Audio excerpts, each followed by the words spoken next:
The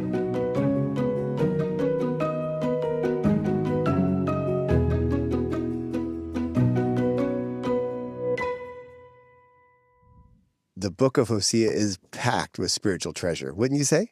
Yeah, absolutely. It reveals aspects of Jehovah's personality, his sovereignty, and there's so much we can apply ourselves.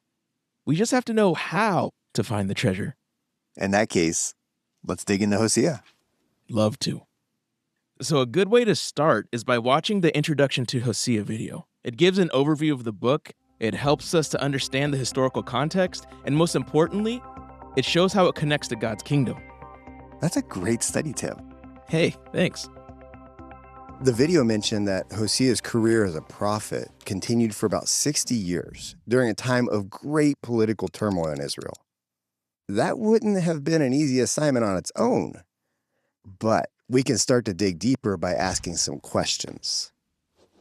Asking questions is such a fundamental step in digging for treasures. So, for example, how did Jehovah choose to start Hosea's prophetic career? Hosea 1:2 says, "Go, marry a woman of prostitution, and have children of prostitution." Yeah, can you imagine? The first thing that Jehovah tells you as a prophet is that he wants you to marry a woman who's going to be unfaithful to you. I wonder how he felt.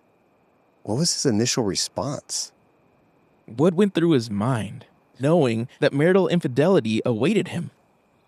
Many who have gone through that circumstance say that it's an excruciating and devastating experience.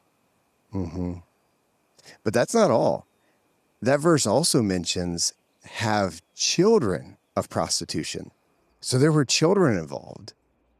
Hosea and Gomer had a son together, but later Gomer had 2 other children, likely out of wedlock. I wonder what that was like for Hosea. Right? And if they weren't his, when did he find out? How did he feel taking care of these children? There's so many questions we can ask to make the account real.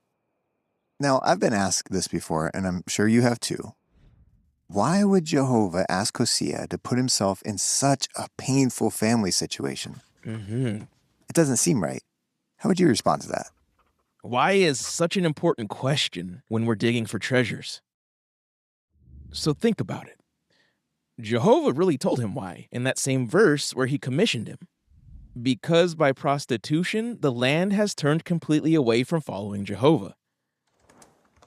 The All Scripture book says, Israel had been to Jehovah like a wife who had become unfaithful, committing fornication.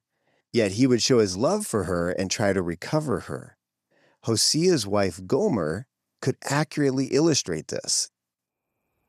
So, by having Hosea experience something similar to what Jehovah was going through with Israel, Hosea could better empathize and communicate how deeply the people had hurt Jehovah.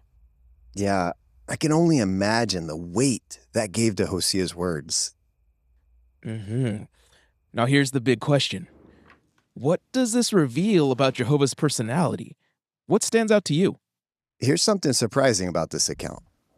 How Jehovah told Hosea to take Gomer back.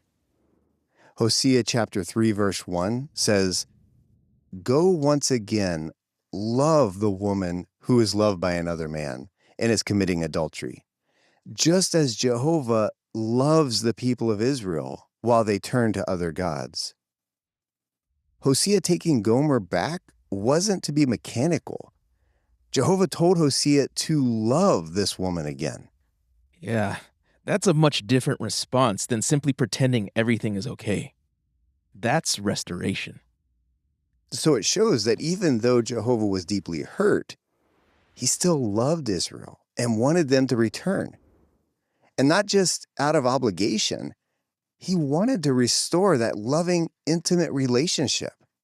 That's Jehovah's loyal love. What a glimpse into Jehovah's personality, and really, his sovereignty. He is not only loyal, he is a God of loyal love. Outstanding. Okay, so the next step, make it personal.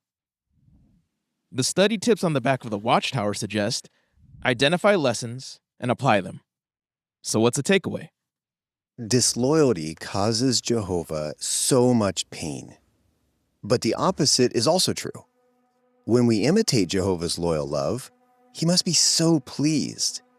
So, when we do our best to maintain a loving atmosphere in our marriage, even though it isn't easy, or if we feel mistreated, when we are loyal to our brothers and sisters and work to restore a damaged relationship, even when they hurt us, we make Jehovah happy.